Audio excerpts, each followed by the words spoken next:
Kondi ngono kuwi. Wong wedok isine ngelayap ora tau sapa omah. Raimu dhewe dolanan teko pasar malam teko ngendi-ngendi. Pernah aku ngelokne kowe? Lah iki nyapa nesu karo aku iki? Kudune aku sing nesu.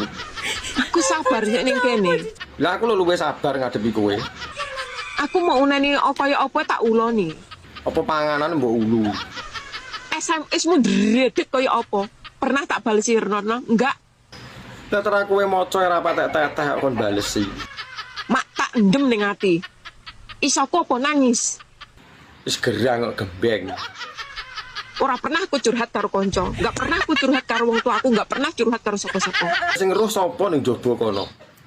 Isine mak tak endem dhewe. Mangkane awakmu bedah apa-apa mbok endem dhewe. Biyen sik enek bapakku, aku sik iso ngomong karo bapakku. Saiki bapakku renek. Sopo sing tak sambati ora enek? Lah aku mbok anggap apa?